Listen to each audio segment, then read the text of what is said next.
नमस्कार दोस्तों, स्वागत है आपका मेरे चैनल टीचिंग पाठशाला में। तो आज मैं फिर से आपके लिए कुछ लिटरेरी टर्म्स लेकर आई हूँ जो कि एम.एच. एब्राम की बुक से ही है। मैंने बहुत सारे लिटरेरी टर्म्स ऑलरेडी पढ़ा दिए हैं। अगर आपने वो वीडियोस नहीं देखी हैं तो चैनल पर जाकर वो वीडियोस ज़रूर देख लें। और अगर आप चैनल पर नए नए आए हैं तो चैनल को सब्सक्राइब ज़रूर कर लें और वीडियो अच्छी लगे तो वीडियो को लाइक भी ज़रूर करके जाएँ। और कौन से टॉपिक पर आपको वीडियो चाहिए वो कमेंट बॉक्स में भी ज़रूर बताएँ। तो देर न करते हुए शुरू करते हैं आज की क्लास। तो नेक्स्ट लिटरेरी टर्म देखते हैं, बाउडलराइज।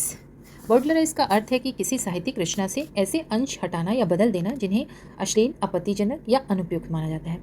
यह शब्द थॉमस बाउडलर के नाम से आया, जिन्होंने 1818 में फैमिली शेक्सपियर प्रकाशित किया था। उन्होंने शेक्सपियर के नाटकों से वे हिस्से निकाल दिए जो उनके अनुसार सभ्य परिवार के लिए उचित नहीं थे। इस प्रक्रिया में मूल रचना की भाषा और भाव में परिवर्तन आ जाता है। बाउडलराइजेशन का उद्देश्य पाठ को नैतिक रूप से शुद्ध बनाना होता है, खासकर बच्चों या सामान्य पाठकों के लिए। हालांकि आलोचक मानते हैं कि इससे लेखक की मूल अभिव्यक्ति और कलात्मक प्रभावित होती है। आधुनिक समय में भी संपादन या सेंसरशिप के संदर्भ में यह शब्द प्रयोग होता है। कुल मिलाकर यह साहित्यिक संशोधन का एक विवादास्पद रूप है। अब इसके कुछ क्वेश्चन देखते हैं। What does the term bowdlerize mean? It means removing और अल्टरिंग ऑफेंसिव और indecent parts from a literary work. From whose name is the term bowdlerize derived? It is derived from Thomas Bowdler. In which year did Thomas Bowdler publish Family Shakespeare? In 1818. What kind of content is removed in Bowdlerization? Indecent, immoral, or offensive content is removed. Why did Bowdler edit Shakespeare's works? To make them suitable for family reading. What is the main purpose of Bowdlerization? To make literature morally acceptable and clean. How does the Bowdlerization affect original literary work? It changes or distorts the original meaning and style. Why is Bowdlerization considered controversial? Because it interferes with the author's original expression. अब next literary term है burlesque. Burlesque एक literary term है जिसका मतलब होता है इनकॉन्ग्रुअस imitation, यानी किसी सीरियस सब्जेक्ट या स्टाइल की ऐसी नकल करना जिसमें मिसमैच या कॉन्ट्रास्ट पैदा हो जाए। इसमें लेखक किसी गंभीर वर्क, जॉनरा या स्टाइल को इमिटेट करता है लेकिन उसे ह्यूमरस और रिडिकुलस बना देता है। बर्लेस्क का मेन पर्पस होता है सटायर और एंटरटेनमेंट पैदा करना। यह अक्सर किसी हाई लेवल स्टाइल को लो सब्जेक्ट पर अप्लाई करता है या लो स्टाइल को हाई सब्जेक्ट पर, जिससे कॉमिक इफेक्ट बनता है। बर्लेस्क में फॉर्म और कंटेंट के बीच जो डिस्पैरिटी होती है वह इसका सबसे इंपॉर्टेंट फीचर है। उदाहरण के लिए, अगर किसी ट्रिवियल यानी साधारण विषय को बहुत ग्रैंड और सीरियस लैंग्वेज में लिखा जाए तो वह हाई बर्लेस्क कहलाता है। वहीं अगर किसी सीरियस विषय को फनी या लो स्टाइल में दिखाया जाए तो वह लो बर्लेस्क कहलाता है। इस टर्म को कभी कभी पैरोडी और ट्रेवेस्टी के साथ भी यूज़ किया जाता है, लेकिन टेक्निकली इन तीनों में फ़र्क होता है। बर्लेस्क एक ब्रॉडर कैटेगरी है जिसमें अलग अलग टेक्निक्स शामिल हो सकती हैं। इसका मकसद केवल मजाक उड़ाना ही नहीं बल्कि समाज, साहित्य और किसी पर्टिकुलर वर्क की क्रिटिसिज्म भी करना होता है। इससे बर्लेस्क लिटरेचर में एक ऐसा टूल है जो humour plus satire plus imitation को कंबाइन करके रीडर्स को एंटरटेन भी करता है और सोचने पर मजबूर भी करता है। अब इसके कुछ क्वेश्चंस देखते हैं। What is the meant by the term burlesque? Burlesque means an incongruous imitation of a serious work और स्टाइल इन अ कॉमिक और ridiculous way. What is the main purpose of burlesque in literature? Its main purpose is to create humor and satire. What does incongruous imitation mean? It means a mismatch between style and subject that creates a comic effect. How does burlesque create humor? By creating disparity between the manner or style and the matter or subject. What is the difference between high burlesque and low burlesque? High burlesque uses grand style for trivial subjects, while low burlesque uses low style for serious subject. When do we call a burlesque high burlesque? When the style is high and dignified but the subject is low or trivial. When do we call a burlesque low burlesque? When the subject is serious but treated in a low or undignified style. How is burlesque related to parody and travesty? There are related forms, but burlesque is a broader term that includes them. What role does satire play in burlesque? Satire helps in criticizing or mocking the subject. What is the key feature of burlesque? The contrast between form and content, यानी style and subject. अब देखते हैं varieties of high burlesque, जिसमें first है parody. Parody burlesque का एक important type है जिसमें किसी सीरियस लिटरेरी वर्क, ऑथर या स्टाइल का इमिटेशन की जाती है, लेकिन उसे कॉमिक या ह्यूमरस इफेक्ट से साथ दिखाया जाता है। इसमें ओरिजिनल वर्क के मैनर यानी स्टाइल और फीचर को कॉपी किया जाता है, पर उसे किसी लो या इनअप्रोप्रिएट सब्जेक्ट पर अप्लाई किया जाता है। इससे ओरिजिनल की सीरियसनेस टूट जाती है और मजाकिया प्रभाव पैदा होता है। पैरोडी का मेन उद्देश्य सिर्फ हंसाना नहीं बल्कि क्रिटिसिज्म और सटायर भी करना होता है। फॉर एग्जाम्पल, जॉन फिलिप्स ने मिल्टन के पैराडाइज लॉस्ट की स्टाइल को मजाकिया तरीके से यूज़ किया। इसी तरह हेनरी फील्डिंग ने रिचर्डसन की पामेला का पैरोडी किया। जेन ऑस्टन ने भी नॉर्थेंगर एबे में गॉथिक नॉवल का पैरोडी किया। इस प्रकार पैरोडी में स्टाइल और सब्जेक्ट के बीच मिसमैच सबसे इंपॉर्टेंट होता है, जिसे बर्लेस्क का एक प्रमुख रूप मानता है। क्वेश्चंस देखते हैं। What is parody? Parody is a comic imitation of a serious literary work, author और style. What is the main purpose of parody? To create humour and satire by imitation a serious work. What does parody imitate? It imitate the style and feature of a serious literary work or author. How does parody create comic effect? By applying a serious style to a low or inappropriate subject. Which work of Milton is parodied by John Phillips? Paradise Lost. Who parodied Richardson? Pamela. Henry Fielding. Which novel of Jane Austen is an example of parody? Northanger Abbey. What is the key feature of parody? The mismatch between style and subject. Is parody a type of burlesque? Yes, it is a form of a high burlesque.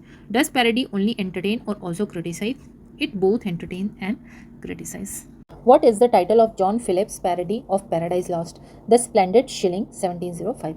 What is the Splendid Shilling parody? The epic style of Milton's Paradise Lost. What is described in the Splendid Shilling? A tattered poet composing in a drafty attic. Who wrote Joseph Andrews? Henry Fielding. Which novel does Joseph Andrew parody Richardson's Pamela? Varieties of high burlesque में अब देखते हैं mock epic या mock heroic. Mock epic या mock heroic poem parody का एक प्रकार है जिसमें एपिक पोइट्री की ग्रैंड स्टाइल और सीरियस टोन को इमिटेट किया जाता है, लेकिन उसे किसी छोटे या ट्रिवियल सब्जेक्ट पर अप्लाई किया जाता है। इसमें एपिक के सभी एलिमेंट्स जैसे सुपरनेचुरल, मशीनरी, जर्नी, बैटल आदि होते हैं, पर उनका यूज़ मजाकिया ढंग से होता है। सबसे प्रसिद्ध एग्जाम्पल है अलेक्जेंडर पोप की the rape of the lock, जो कि 1714 में प्रकाशित हुई थी। इसमें एक छोटे से इंसिडेंट यानी एक लड़की के बाल का कर्ल चुरा लेना को महान एपिक घटना की तरह प्रस्तुत किया गया है। इसमें एपिक स्टाइल के साथ साथ आयरनी और सटायर का प्रयोग होता है। इस प्रकार की कविता में सीरियस फॉर्म और ट्रिवियल सब्जेक्ट के बीच मिसमैच ही हास्य पैदा करता है। मॉक हेरोइक शब्द उन वर्क्स के लिए भी यूज होता है जो हाई स्टाइल को लो सब्जेक्ट से जोड़ते हैं, जैसे थॉमस ग्रे की ode on the death of a favourite cat. अब क्वेश्चंस देखते हैं। What is a mock epic? A parody that imitates epic style but applies it to a trivial subject. What does a mock heroic poem imitate? The elaborate form and ceremonial style of epic poetry. What kind of subject is used in mock epic? A commonplace or trivial subject. Who wrote The Rape of the Lock? Alexander Pope. What is the central incident in The Rape of the Lock? The theft of a lady's skull. What epic elements are included in mock epic? Supernatural, machinery, voyage, underworld visit, and battle. What creates humor in mock epic? The mismatch between high epic style and trivial subject. What is meant by mock heroic? Using dignified poetic form for a low of trivial subject. Give another example of mock heroic poetry. Thomas Gray's Ode on the Death of a Favorite Cat. What literary effect does mock epic mainly produce? Satire and irony. अब देखते हैं varieties of low burlesque, जिसमें है सबसे पहला हुडीब्रेस्टिक poem. हुडीब्रेस्टिक poem लो burlesque का एक प्रकार है जिसका नाम सैमुअल बटलर की कविता हुडीब्रास 1663 से पड़ा। इसमें सीरियस या हेरोइक विषय को हल्के और हास्यपूर्ण तरीके से प्रस्तुत किया जाता है। यह कविता प्यूरिटैनिज्म यानी धार्मिक कठोरता का मजाक उड़ाती है। इसमें हेरोइक स्टाइल की जगह साधारण और कभी कभी हास्यास्पद भाषा यानी डॉगरल वर्ड्स का प्रयोग होता है। हुडीब्रास का हीरो एक नाइट है, लेकिन उसके एक्शंस को कॉमिक और रिडिकुलस रूप में दिखाया गया है। इस तरह यह सीरियस चीज़ों को नीचे गिराकर हंसी पैदा करता है। क्वेश्चन देखते हैं। हुडीब्रेस्टिक पोएम किसका उदाहरण है? लो बर्लेस्क का। हुडीब्रेस्टिक पोएम का नाम किससे पड़ा? सैमुअल बटलर की कविता हुडीब्रास से। हुडीब्रेस्टिक पोएम किसका मजाक उड़ाती है? प्यूरिटैनिज्म का। इसमें किस प्रकार की भाषा का प्रयोग होता है? डॉगरल वर्ड्स यानी सरल और हास्यास्पद भाषा। हुडीब्रास में हीरो को कैसे दिखाया गया है? कॉमिक और रिडिकुलस रूप में। हुडीब्रेस्टिक पोएम का मुख्य उद्देश्य क्या है? सीरियस विषयों को हास्य के माध्यम से प्रस्तुत करना। अब दूसरी इसकी वैरायटी है ट्रैवेस्टी। ट्रैवेस्टी लो बर्लेस्क का एक प्रकार है जिसमें किसी सीरियस या लॉफ्टी लिटरेरी वर्क को जानबूझकर अनडिग्निफाइड और कॉमिक स्टाइल में प्रस्तुत किया जाता है। इसमें ओरिजिनल वर्क की गरिमा को गिराकर उसे रिडिकुलस और ह्यूमरस बना दिया जाता है। ट्रैवेस्टी में कैरेक्टर्स को अक्सर नीचे स्तर की भाषा यानी कॉलेक्चुअल लैंग्वेज में बोलते हुए दिखाया जाता है। इसका उद्देश्य ओरिजिनल टेक्स्ट की सीरियसनेस को तोड़कर सटायर क्रिएट करना है। मॉडर्न एग्जाम्पल में across the street and into the bar Hemingway के वर्क की पैरोडी है, और फिल्म यंग फ्रैंकेस्टीन भी ट्रैवेस्टी के एग्जाम्पल्स हैं। क्वेश्चंस देखते हैं। ट्रैवेस्टी किस प्रकार का बर्लेस्क है? लो बर्लेस्क। ट्रैवेस्टी में क्या किया जाता है? सीरियस वर्क को अनडिग्निफाइड और कॉमिक स्टाइल में प्रस्तुत किया जाता है। ट्रैवेस्टी का मुख्य उद्देश्य क्या है? ओरिजिनल वर्क की सीरियसनेस को तोड़कर सटायर उत्पन्न करना। ट्रैवेस्टी में कैरेक्टर्स को कैसे दिखाया जाता है? कॉलोक्वियल और लो लेवल लैंग्वेज में। ट्रेवेस्टी का एक मॉडर्न एग्जाम्पल क्या है? यंग फ्रैंकेस्टीन या हेमिंग्वे की पैरोडी। अब देखते हैं लैम्पून एंड कैरिकेचर। लैम्पून एक शॉर्ट सटायरिकल राइटिंग होती है जिसमें किसी पर्टिकुलर पर्सन के अपीयरेंस और कैरेक्टर का मजाक उड़ाया जाता है। यह अक्सर किसी लॉन्गर वर्क का हिस्सा भी हो सकता है और इसका उद्देश्य उस व्यक्ति को रिडिकुलस बनाना होता है। लैम्पून में एग्जैजरेशन और रिडिक्यूल के माध्यम से सटायर किया जाता है। कैरिकेचर एक टेक्निक है जिसमें किसी व्यक्ति की फिजिकल फीचर्स या पर्सनैलिटी ट्रेट्स को बढ़ा चढ़ाकर दिखाया जाता है। यह अक्सर विजुअल आर्ट या वर्बल डिस्क्रिप्शन दोनों में हो सकता है। कैरिकेचर का मेन एम कॉमिक इफेक्ट पैदा करना और व्यक्ति की वीकनेस को हाईलाइट करना होता है। दोनों में कॉमन बात यह है कि सटायर और एग्जैजरेशन का यूज़ करके व्यक्ति को हास्यास्पद बनाते हैं। अब क्वेश्चन देखते हैं। लैम्पून क्या है? एक शॉर्ट सटारिकल राइटिंग जो किसी व्यक्ति का मजाक उड़ाती है। लैम्पून किस पर केंद्रित होती है? किसी व्यक्ति के अपीयरेंस और कैरेक्टर पर। लैम्पून का मुख्य उद्देश्य क्या है? व्यक्ति को रिडिकुलस बनाना। कैरिकेचर किन रूपों में हो सकती है? विजुअल और वर्बल डिस्क्रिप्शन में। कैरिकेचर का मुख्य उद्देश्य क्या होता है? कॉमिक इफेक्ट पैदा करना। लैम्पून और कैरिकेचर में क्या समानता है? दोनों में सटायर और एग्जैजरेशन का प्रयोग होता है। कैरिकेचर में क्या बढ़ा चढ़ा कर दिखाया जाता है? फिजिकल फीचर्स और पर्सनैलिटी ट्रेट्स।